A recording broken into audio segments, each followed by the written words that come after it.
Welcome to Garage Banter, a special show today. Me.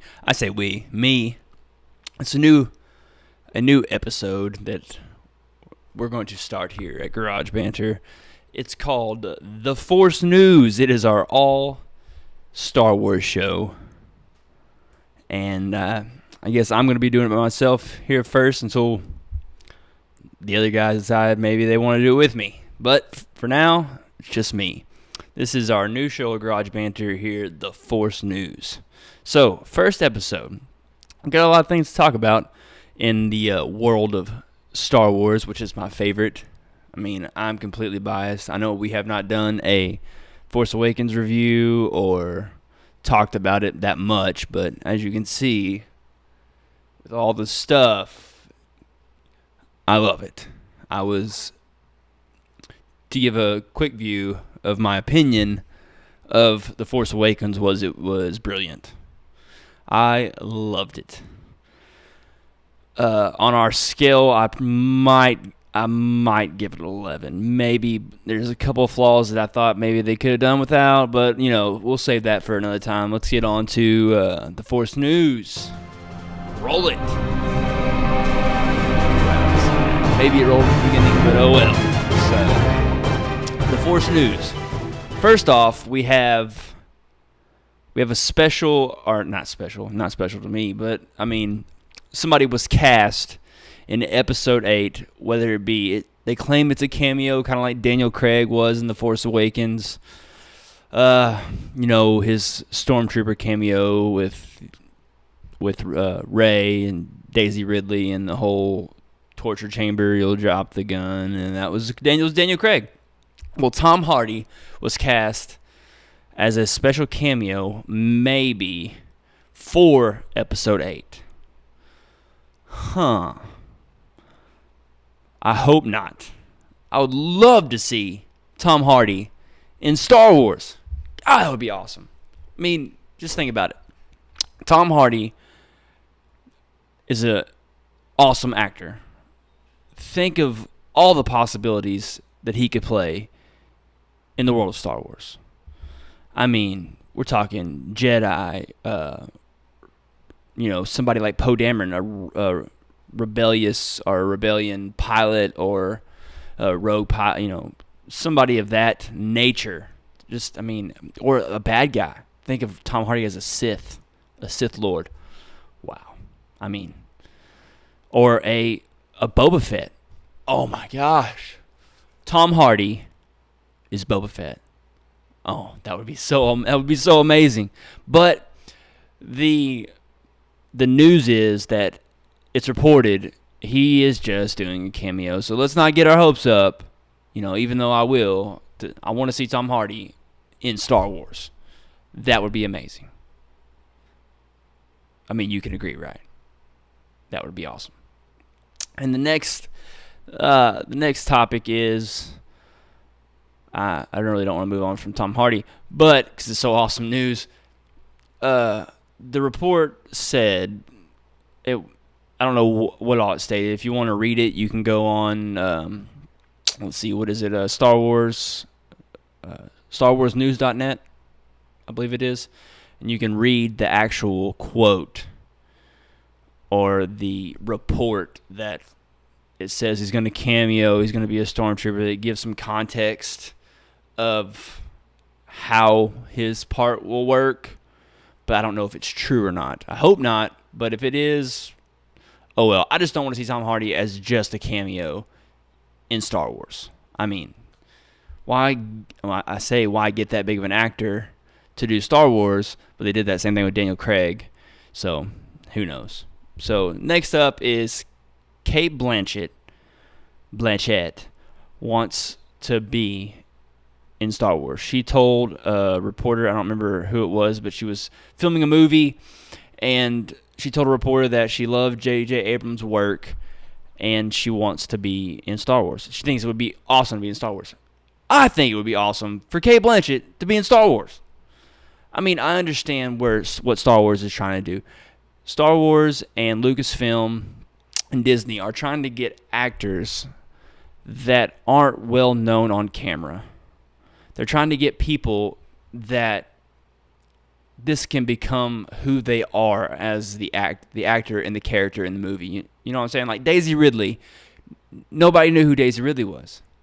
She came on, she killed it as Rey, and now she's glorified for Rey. I mean, they love her for Rey. You see Daisy Ridley, you see Rey. You know, when they hire an actor that's more well known, like Cate Blanchett or Tom Hardy, you associate that person with another character from a different movie.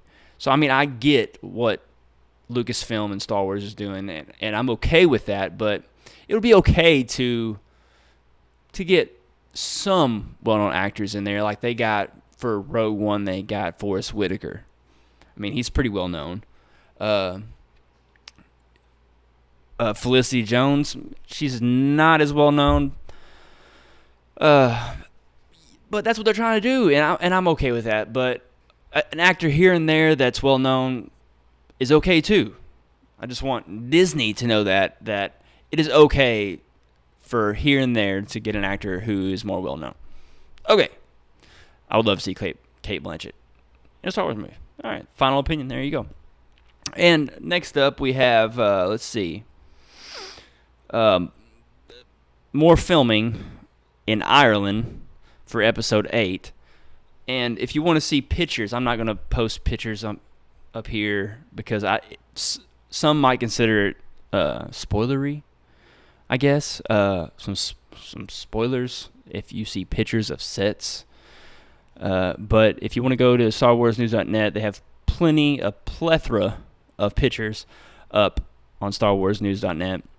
And it shows all like the set from Skelly Michael Island, that they went to this different part of Ireland and set up what looks like it would be Skelly Michael Island, but they set up a different part because you're only allowed Skelly Michael Island. You're only allowed to film with permission for certain periods of time because it's a very sought after like place. It's a tourist attraction and they don't close it down. You know, you have to set up blah blah blah. It's hard to film at Skelly Michael Island, so. Anyway, there's more locations in Ireland that they're filming. You know, this is pretty awesome that they're going to different places, setting up shop and filming. But to me, it feels like it's the same place. Like, I hope episode 8 is not just... I mean, it seems like most of it's going to take place on like the training ground between Luke and Rey. Not very many. I mean, I know they're shooting at Pinewood in England. I want to see more diversity in places they film. I want to see different countries. And they might be doing that in studio, but I don't know that. All they're showing is pictures and sets from what seems to be a revamp of Skelly Michael Island, just at a different location that makes it look like Skelly Michael Island. So I don't know, but I want a variety. I want, the one thing we didn't get that much of, and we got quite a little bit, but not really any backstory to the planets, to the travel in The Force Awakens. And I want to see, I want to go on an adventure in episode 8. And I hope that that's what they do. But from these pictures and from where they're shooting and all this, and I know they still have a bunch to shoot, but it just scares me a little bit, just a little, that they might be focusing too much time and effort maybe towards to one location. And I just hope they branch out, but I could be wrong. They could be shooting more in studio for different locations, but, who knows? Like, I didn't know that The Force Awakens, the end scene there in the woods there at the end, the final battle, that was all filmed in studio, so they're capable of filming stuff, like that. Of course they're capable. I mean, it's freaking Disney and Lucasfilm, so they get all the money in the world. So, I mean, they're capable of doing it in studio. So, we'll see. I just, I'm kind of, for one, all right, let's go on a different topic. And Alden Ehrenreich is cast as Han Solo. Han Solo. What? I look at this dude, and I don't see Harrison Ford. I don't see a young Han Solo. I watched his performance, a little bit of his performances from what's the one? Hail Caesar, and he did do good in that movie. But it was not Han Solo. I mean, I hope he can do it, but I don't know. I was thinking to myself, okay, they've done this before. In Looper, I know Rian Johnson is the director of Episode 8. He's not directing the Han Solo movies. I think Lord Miller is, and it's written by Lawrence Kasdan and his son. But, I mean, they can do it because Rian Johnson did it with Looper. They made Joseph Gordon-Levitt look similar to Bruce Willis from Past the Future. So maybe they might be doing that with Alden Ehrenreich. I doubt it, but they could. It's a possibility. But I don't know, man. I hope he can do it, man. I hope he can do it. And he seems like a good enough actor that he could pull it off. Maybe. I just don't see him. I just don't see Harrison Ford in him. I don't see the charisma, the I hate this word, swagger that Harrison Ford brought to Han Solo. If he can do it, bravo. But he's gonna have to impress me first. It's kind of like the Ben Affleck as Batman. I'm gonna have to see it, and you're gonna have to impress me. It did impress me, Ben Affleck as Batman, but it's the same situation with this Alden Ehrenreich. Sometimes I mispronounce his last name because it's a very tough last name. But he's going to have to impress me first. I'm going to have to see it. Am I looking forward to a Han Solo movie? Absolutely. There are tons of stuff they can do with a Han Solo movie. You know, a prequel Han Solo movie. You get the Castle Run, how him and Chewbacca met. I mean, there's tons of stuff. What he did, smuggling missions. What he did when he was in the Imperial Army. I mean, tons of stuff. So, I'm not counting Han Solo out. I would have liked to have seen an Obi-Wan movie first, or maybe a Qui-Gon Jinn movie first, before Han Solo. But, you know, I'm a Han Solo fan. I'm a Star Wars fan. And as more Star Wars you give me, the more I'm going to watch. So, hey, I'm okay with it. Just impress me, Alden. Please. Impress me. So, next up on the old Force News is Rogue One. Let's talk Rogue One for a minute. So, we're getting all this news on Episode 8 where they're filming new actors. We get all these updates on, if you go to the Instagram, Daisy Ridley, John Boyega, Mark Hamill. We get all these updates on stuff they're doing, and all these updates on Episode 8. And I'm like, where's Rogue One? Like, none of this was when The Force Awakens comes out. Everything that I understand, it's the episodes. The episodes are more important to people. Yes, but it's still Star Wars. I'm like, where is the Rogue One shit? Give me Rogue One. I understand you just came out with a teaser trailer. Great. But you don't understand. I mean, I guess you might understand. But people aren't as familiar with Rogue One as they are episodes 1 through 7, coming up 8. You have to get it to the public. The audience that doesn't, take the lore in or know the story backwards and forwards. I don't even hardly know the stories backwards and forwards. I keep up with it, and I know a lot, but I don't know everything. So can you imagine somebody who's just a moviegoer who loves Star Wars and the awe of Star Wars, just wants to go see an awesome space movie? They're going to be confused. They're going to go in thinking maybe it's episode 8, and then they're going to walk out and be like, where was Rey? I hope that's not the case. And I might be just ignorant to the fact that people know, maybe more people know than I think that they know, maybe. But I hope that's the case, because we have like 7 months till Rogue One comes out, and we've had one teaser trailer, and it didn't really say anything. I mean, it said something to me, and to all the Star Wars fans out there, the hardcore Star Wars fans, but it didn't do anything for maybe the public. Like I said, the movie-going audience that doesn't keep up with shit. So, come out with more is what I'm saying. Stop grabbing episode 8 by the balls and start coming out with Rogue One stuff. Please.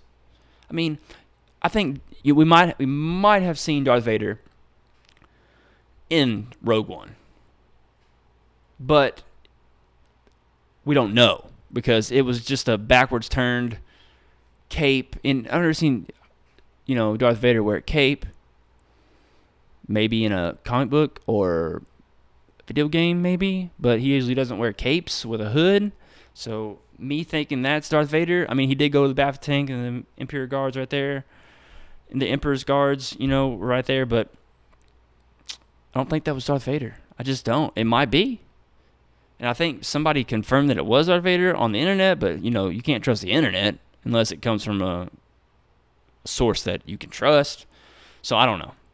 Bring me more Rogue One stuff is what I'm saying. I want to see more Rogue One stuff. I'm interested in Rogue One. For one, there's so many possibilities with Rogue One. We could see Thane or Sienna. If you don't know who those people are, read Lost Stars, because it's fucking great.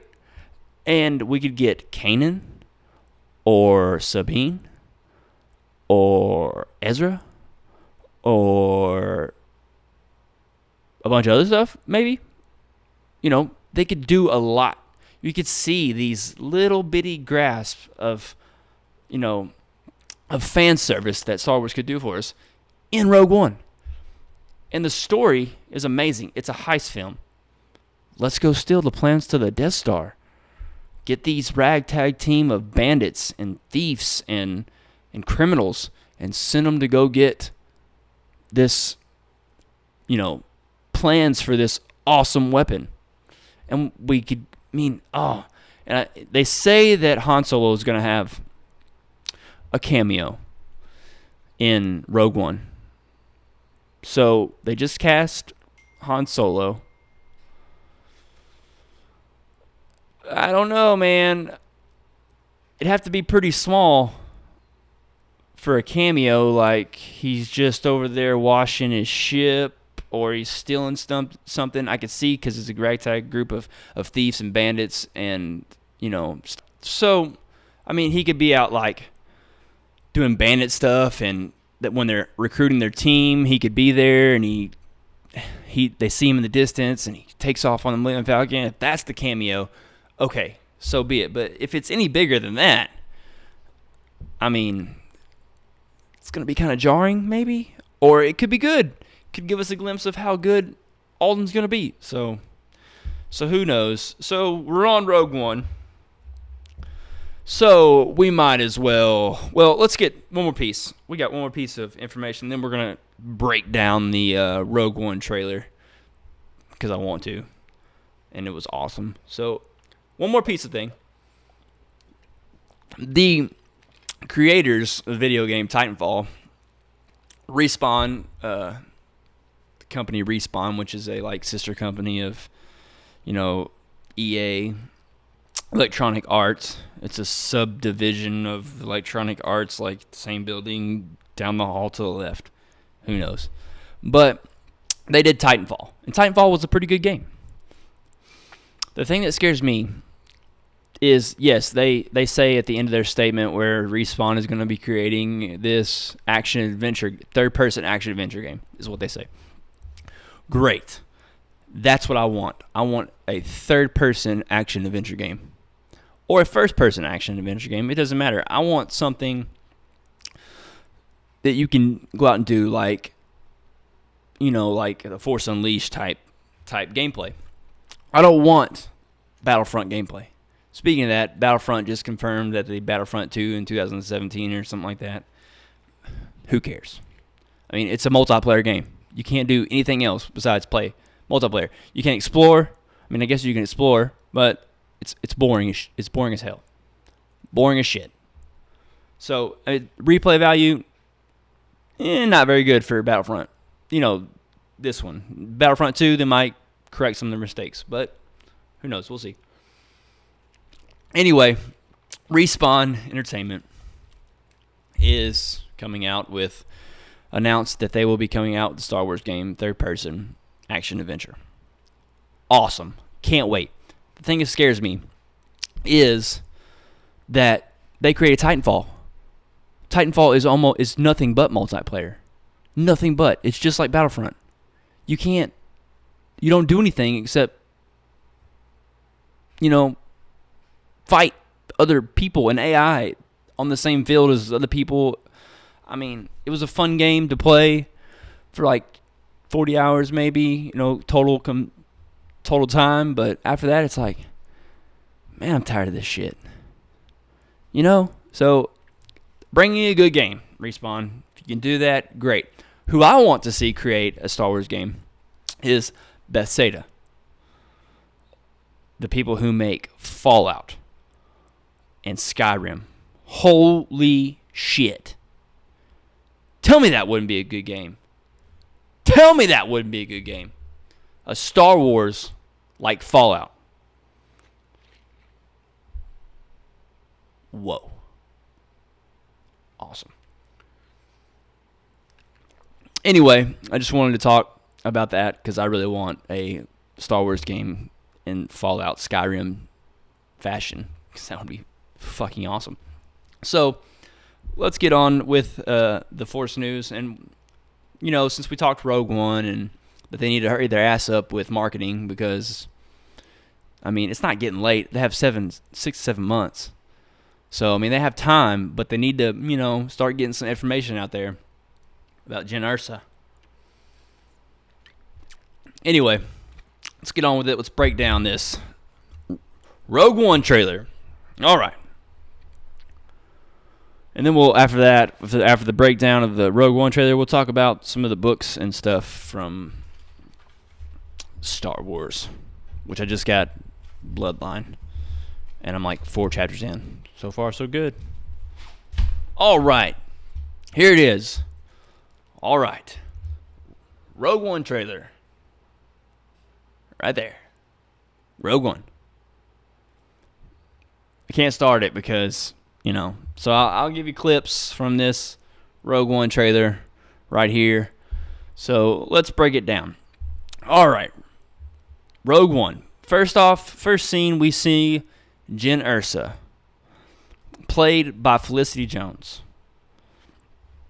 She's under arrest, what seems to be under arrest or captured by the rebellion, Mon Mothma and company. So she's captured. I think it's kind of like them recruiting their mischievous thieves, like I said before, bandits, mercenaries, bounty hunters. I think it looks like one bounty hunter, is, I think, let's pull that up right there. That dude looks like a bounty hunter. So maybe some bounty hunters, maybe a bandit. He might be a bandit. I mean, he does kind of look like a bandit. So, and then they got, the Kung Fu Masters, which, we'll get to him. We'll get to him. Anyway, the next, all the charges are stated. She's brought in front of Mon Mothma. Let's see. Mon Mothma. Speaking of Mon Mothma, I like the fact that they got the same girl from the prequels that they cut out, to play Mon Mothma. That's pretty cool. I thought that was interesting fact. Fun fact. So, anyway, let's get on to she's talking to Mon Mothma, and she gives the whole rebel speech. This is a rebellion, isn't it? She's like, I rebel, so I'm your gal. I'm your gal. And, I think Felicity Jones delivers her lines well. People say that she might have looked a little wooden, but I think it's like context. It's the context of the speech. They took like a little bitty piece of context, her talking, and, they cut it. And I'm thinking maybe that they left the juicy part out. I think they got the cool part, I rebel. Maybe it's more, not wooden. Of course, I didn't think it was wooden anyway, that line, but it's just so short and to the point. I could see where people are coming from. So anyway, she gives her her rebellion speech, and then they cut to a scene where Jen Ersa, played Felicity Jones, is kicking some stormtroopers' ass, and she blows them up. I think that's like a cut scene. Then it's taken out of context again, but nevertheless, still cool as shit. Awesome. That's what I want to see. I want to see stormtroopers dying, them getting the plans to the Death Star. And then, obviously, I don't even, let's not go into that because, oh well, they might die. Screw it. Anyway, the sirens go off. They're like, the Death Star is construct, they show the big picture of the Death Star, boom, Death Star. And the sirens start going off. She's like, we need to get these plans, And then we see what looks like to be, the planet that they're on, that the rebellion's on with Mon Mothma and all the rebel troops and all this, Felicity Jones and them are on. It looks like Yavin. The rebellion base on Yavin. It looks like that, with all the branches, and it's kind of like, underground type. That's what it looks like. But they also show a picture, that one scene that looks like they're on Tatooine, with all the markets set up, and it's a desert planet. But it could be Lothal, maybe Lothal. Oh well, we'll see. Anyway. And then we see some shadow troopers for the first time on screen, I think. Maybe. But we see some shadow troopers. In this trailer, we see lots of varieties of stormtroopers. We see like a tropical sand trooper type thing it has like brownish sand with tropical trooper.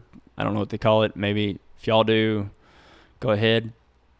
But shadow troopers is supposed to be like the elite, the special forces stormtrooper type thing. And we see those, and they're pretty fucking cool. If I had to say so myself. So we see a shadow trooper, which is pretty cool. And then I think right before we see this, the shadow trooper, we get our first glimpse of what looks to be is a Grand Admiral. But is it Grand Admiral Thrawn maybe? If they did do that,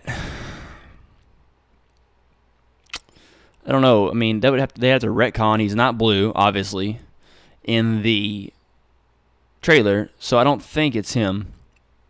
But they could do anything. It could turn out to be him, and everybody will be pissed off. So who knows? But we get a glimpse of a Grand Admiral, and then we see him once again walking through water with his cape. He's not worried about getting his cape wet. He's just walking through the water in his nice, clean uniform. Oh well. Anyway, let's get next. We have Forrest Whitaker. We hear Forrest Whitaker, and we see Forrest Whitaker for the first time, and it looks to me like he plays more like a mentor role. Like he's been in the rebellion a while, either that or he's on a different planet and he's just the wise guy, the wise mentor type person. Which I see the Kung Fu guy, I think his name's Danny Yin. I think so. I might be completely wrong.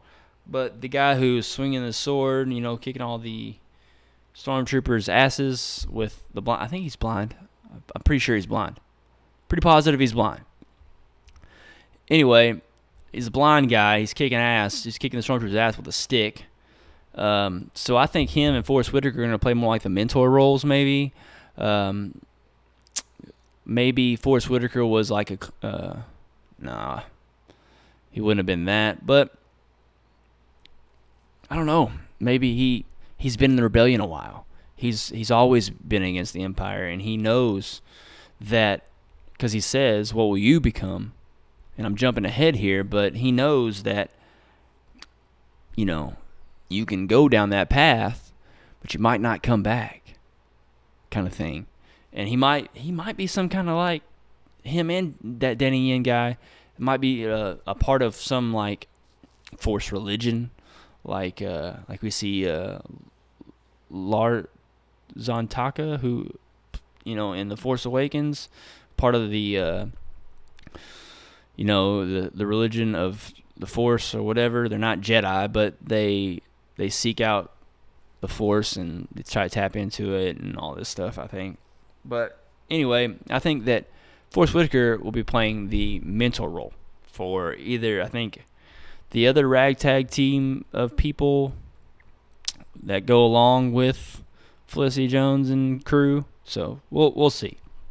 Let's see. I mentioned Tatooine. It looks like they're doing Tatooine or Lothal. It's not Jakku probably because Jakku, I think, is like a bear planet all the way up until the Battle of Jakku, which you can read about somewhat in Lost Stars. But the Battle of Jakku, and people went to Jakku for the remnants of the Battle of Jakku to like scrapping purposes, and I think that's what populated Jakku. But I could be completely wrong. I'm always could be completely wrong. I just love Star Wars and I love talking about Star Wars. So there's probably lots of times where I'm wrong, but I still love this shit. Let's see, and then we got Jin running away with. We got Jin running away in this scene. They start the sirens. The sirens are still going off, and they show her running, and it looks like she might be in some kind of like a Star Destroyer, and it looks like she might be in like a Star Destroyer or an Imperial fleet type like ship, and she's running, and she's got something in her hand. I mean, I'll put a steel right here. It looks like something's in her hand. Could that be the plans of the Death Star? Well, it was a little late in the movie to be, showing that stuff. But I doubt it. I highly doubt it. It might be like some piece of sensitive information, but I don't think it's the sensitive information that they're looking for. So, who knows? We'll see, but she's running away. It's a good scene. You see stormtroopers going one way, and they're going the other way. So it really, it's intriguing, that scene. Like, what is she running away from, but the stormtroopers are running to? No. Oh, well. All right. Then we got Donnie Yen. We already saying beat the crap at the next scene. Donnie Yen's beating the crap out of stormtroopers with a stick. Next scene we have what looks like to be an Imperial transport ship getting blown up. It looks like a stormtrooper shoots the Imperial transport ship.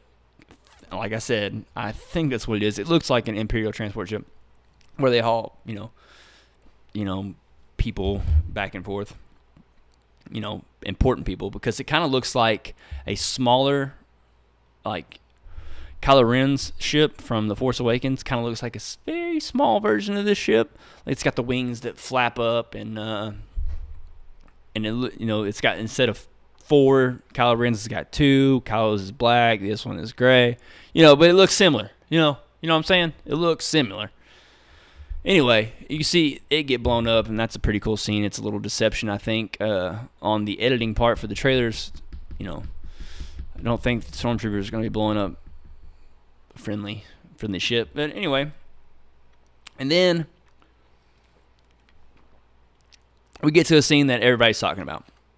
So the scene is a hooded figure walking up to a bacta tank with two guards on both sides. And we're like, who the hell is this? And there's a lot of theories out there. And it could Darth Vader. Is it the Emperor? Who are they looking at in the bacta tank? Who is the guards guarding? You know, it could be a lot of things. People like to say that it's Darth Vader. I don't think it's Darth Vader. You know, it could be, but I don't think so. I've never seen Darth Vader wear a hood, you know. So, I mean, I could be completely wrong. You know, it could be him, and I could, you know, because I think that's where, like I said before, earlier, this is where they messed up in this trailer. Like, if they'd have shown Darth Vader, and I understand it's a teaser trailer, it's not a full trailer. I get it. It's not a full trailer. I know what you're saying. Well, see. Well, this is not the full trailer. This is just, you know, a teaser trailer. You know, when you get the full trailer, you might see Darth Vader. Well, yeah, you know, I better. Because if you don't see Darth Vader, you're doing a disservice to the public, to the Star Wars fans, and to the general public who just like going to the movies to see Star Wars. So you need to show Darth Vader. That will get the asses in the seats. I understand the title will already get asses in the seats, but if you do that, I mean, you're going to get more. And you're going to get more excitement out of people. The word of mouth is going to get around. People are going to start explaining the story where Disney will probably explain the story. Okay? Disney will probably explain the story. They're like, this takes place before Episode 4. This is plans to steal the Death Star. You know, at the end of this movie, the plans will get to Leia, and Leia will put them into R2-D2, and then bam! You know, Star Wars starts. But I'm sure they'll explain that. But if you put Darth Vader in it, people are like, oh, maybe this doesn't happen in The Force Awakens or after The Force Awakens, Episode 8. You know, it'll get people to explain to other people that, hey, this is when this takes place. So put Darth Vader in it. It can only do you a service if you put Darth Vader in the full trailer. Please. Okay. Done. I still don't think the hooded figure is Darth Vader. But I don't really know who it is. What if it is Grand Admiral Thrawn, the real blue guy? That would be fucking awesome. Anyway, next scene, we see AT-ATs. And they look a little different than the ones, you know, from previous movies. They look a whole lot like, I think another guy mentioned this in another video on YouTube, but they look a whole lot similar to the ones in Rebels. These AT-ATs look taller. Like, their legs look bigger, they're not as bulky, they're more tall, and they got real round faces. But, you know, anyway, I'm sure Imperial has different designs for different scenarios and different troops for different scenarios. So I can see how they have, you know, the big bulky ones for snow, you know, planets, and they have tall, thin ones for tree-lined planets and ones that need to stand above the trees, and they have other ones for more water, you know, so on and so forth. You know, I'm sure, you know, things change. And that's okay, because I understand people will come up with the argument, well, where were all these guys? You know, where were all these special troops in episode 4, 5, and 6? Well, maybe they didn't need them for the scenario that they were in. So maybe the ones that they did, you know, they had snow troopers and all that stuff, but maybe they had the ones they needed for that specific scenario, and you didn't see the ones that they didn't need. They were somewhere else. You know, you get what I'm saying. So maybe that's the reason. If you want to put that in your head, that's fine. But that's what I think. You know, I know you can still have the same argument where the special forces, you know, the shadow troopers, and yeah. But they're still fucking cool. So get over it. They're here. This is in the past. I understand they weren't in the future movies in context, but who gives a shit? They're fucking cool. Anyway, so at the end of the trailer, you hear Forrest Whitaker's character say, if you keep fighting, what will you become? And it shows a picture of Jen, Felicity Jones, in what looks like, Shadow Trooper armor. She turns around, and I swear the first time I saw the trailer, and if you haven't seen our trailer reaction, we have a trailer reaction up on our channel, and you can go look at that. It was I thought it was awesome. My excitement at the trailer, because it didn't really have anything that really hit home, and it was cool to see the AT-ATs and all the explosions and fights and stuff, and see the Shadow Troopers and the Grand Admiral and all that, and Mon Mothma, and to hear Jen speak, it was all cool, but nothing really just hit you where where you had to be like, oh my god, So anyway, if you want to see that trailer reaction, go watch it. So Forrest Whitaker's character says, if you keep fighting, what will you become? And I swear I heard Darth Vader's breathing when I first saw the trailer. But I went back and listened, and it's harder to hear. Every time I go back and watch it, I'm like, oh, it's there. No, crap. Okay, let's watch it again. Rewind. Nope, can't hear it. It's but I heard it so clear as day that first time, and I don't know what happened. But I swear it's there. Just got to, he says, what will I become? And he's on the sea, he's like, come. I don't know. I don't know. And I just said come 3 times. Anyway, that's it for the Rogue One trailer breakdown. I don't know, what'd you think of the trailer? I thought it was pretty epic. I mean, nothing really, just slammed home, but it was a good trailer. So I'm looking forward to the full version, and you better have Darth Vader in there. All right, on to the comic book section of this, because I just want to talk about this, because I've probably read 10 comic books my whole life, and I just picked up not too long ago the first, issue 1 of Kanan, and I read it, and it was awesome. I don't really care for the ads in the middle of the book, but it's pretty awesome. I mean, I can't wait to read issue 2, because it ended with a cliffhanger, of course, and that's what keeps you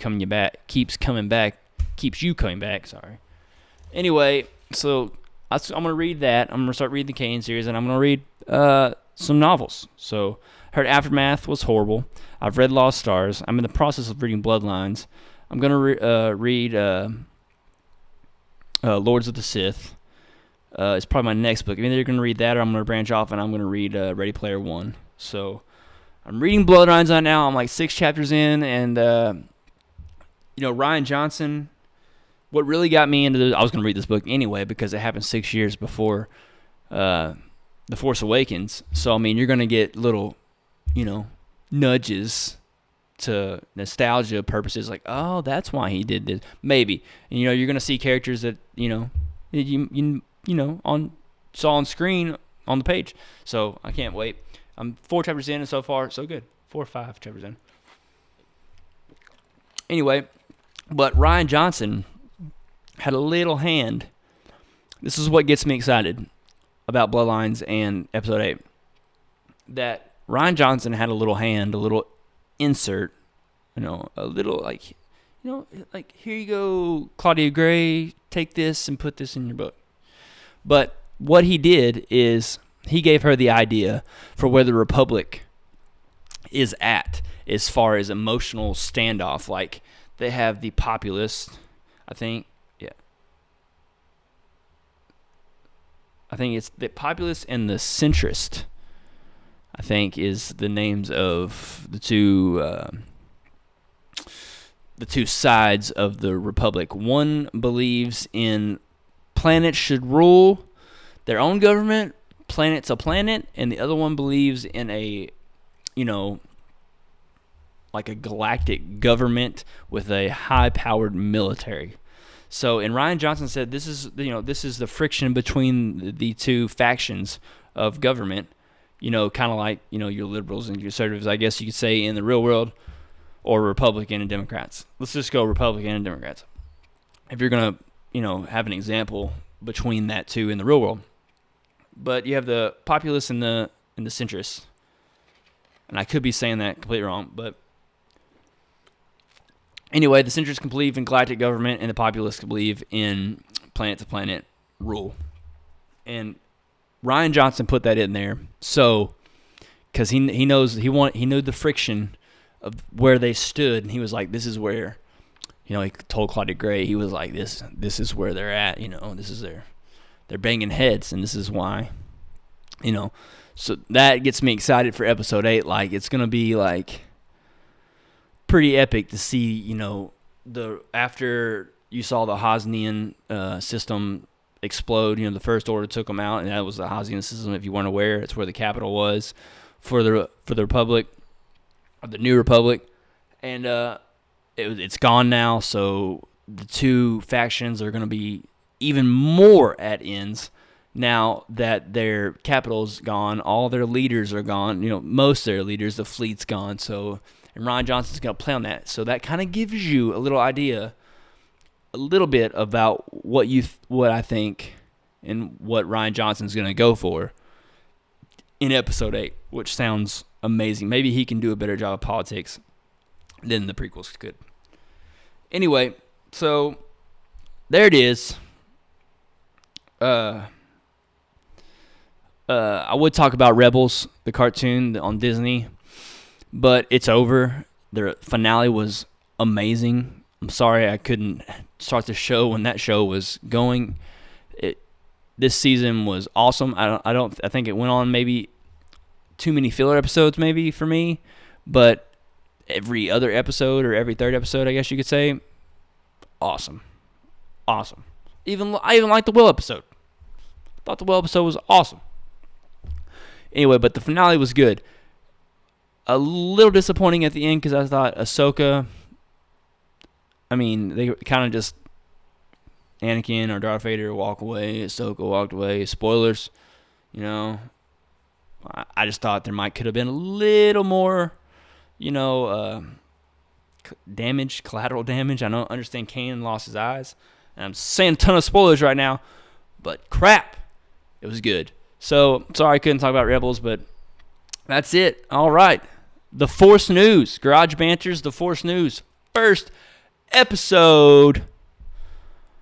I hope you enjoyed it. I know I did. I love talking Star Wars. I love Star Wars. My two co-conspirators here, they love Star Wars, but they're not like want to get every piece of information of Star Wars like me. So you might see them on here.